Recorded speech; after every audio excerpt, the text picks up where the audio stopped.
За хуулийн төсөлд улсын агаарын тээврийн хөдөлгөөний засвар үйлчлэгийг зөвхөн цэргийн байгууллага хийнэ. Улсын нисхийн нисгчийг зөвхөн цэргийн байгууллагын бүтцэд бэлтгэнэ гэж заасан байна л да. Зөвхөн олон улсын туршлагаар харахад бол энийг бас тодорхой одоо жишээлбэл засвар үйлчлэгээний бол тодорхой хэсгүүдийн хувийн одоо хвшлэлээр ч юм уу баталгаа хамгаалах юм одоо зөвшөөрөл гэрээ хийсэн үндсэн дээр ингээд шилжүүлж болдог. Сургалтын дээр ч гэсэн бас яг энэ сургалтын модулуудыг хувийн компаниудаар бас ингээд байдаг. Тэгэхээр энэ талаар ер нь энэ хувийн одоо зарим одоо энэ бүх юмыг өөр дээрээ авчгаар төрийн зардал бас нэмэгдэх эрсдэл бас байгаа учраас энэ талаар зүгээр энэ хуулийн дээр ийм одоо тодорхой хэсгийг нь жишээлбэл үйлчлэгээний хэсгийг нь баталгаа хамгаалахын асуудал хэрэгжсэн байгууллагад гэрээ хийсэн үндсэн дээр хувийн этгээдэр гүйцэтгэж болно гэдэг ч юм иймэрхүү зохицуулт оруулах орон зай ирээдүйн энэ талаар нэг асуулт. Хоёрдугаар манай улсын хувьд бол бас энэ аял нутаг дэвсгэр өргөн тэгээд тодорхой бас эдийн засгийн салбарууд аялал жуулч жишээлбэл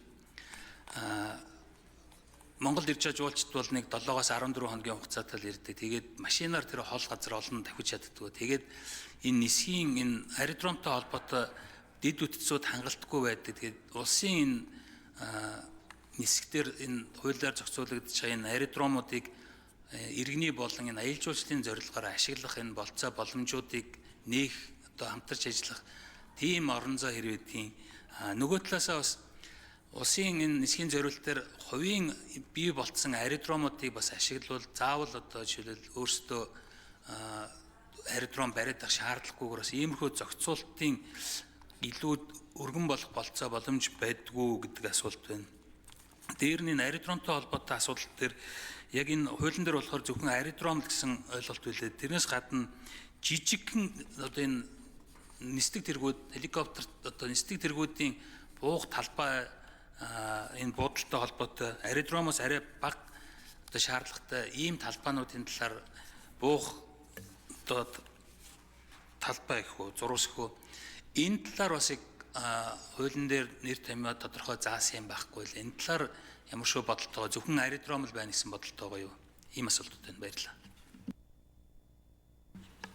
За, Дамбай Батлууд сайд хариулъя. Ажлын хэсэг. За, инх төвшин гишүүний асуултанд хариулъя. Ер нь энэ хуулиараа төрийн цэргийн болоод хууль сахиулах байгууллагад ашиглагдж байгаа энэ нисдэг тэргүүдтэй холбоотой тэдний одоо аюулгүй нислэг за техникийн үйлчлэгээ гэдэг бусад зүйлийг одоо энэ хуулийн хүрээнд одоо зохицуулж байгаа. За яг үүндээ одоо бас бид нар хувийн хвшилтэй хамтран ажиллахад асуудал бий. Энэ баталгааны салбар өөрөө онцгой салбар учраас зарим нэг зүйл одоо бас хаалттай явдгийг та бол одоо бас ойлгож байгаа гэж бодож байна. Тийм учраас одоо бид бүхэн илүүтэй хувийн хвшилтэй хамтрах гэхээсээ илүүтэй өөрсдийн хэмжээнд одоо засвар үйлчлэгээтэй холбоотой асуудлуудыг зохион байгуулах ийм боломжууд дээр анхаарч ажиллах ёстой гэж үзэж байгаа. Тэр чиглэлээр ч гэсэн манайд одоо бас мэрэгсэн хүмүүс байгаа. Бас мэрэгсэн хүмүүсийг цааш нь давтан сургах, сургалтанд хамрах боломжууд бас байгаа гэдгийг хэлэх нь зүйтэй баха. За хоёрдугаарт нь аялал жуулчлалтай холбоотой, аэродромтой холбоотой асуудлууд яригдлаа. За мэдээж нисдэг тэрэгтэй холбоотой асуудлууд бол газар орны нөхцөл байдал харгалзахгүйгээр буудаг. Харьцангуй одоо тийм ашиглах өргөн боломжтой зүйл. Тийм учраас бид бүхэн бол одоо тухайн нислэгийн шин чанараас захиалгаас хамаарсан байдлаар одоо бас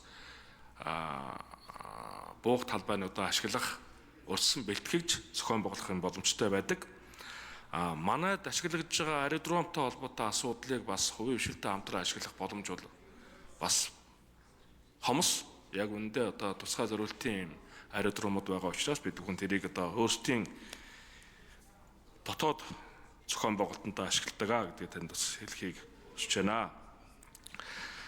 За манай нислэгийн хувьд бол одоо дараах чиглэлээр ангилж байгаа байлдааны үргийн нислэг, онцгой үргийн нислэг, тусгай үргийн нислэг, захиалгат нислэг, сургууль байлдааны нислэг, шалгалт туршилтын нислэг, сургууль дадлагын нислэг, олон улсын нислэг гэдэг.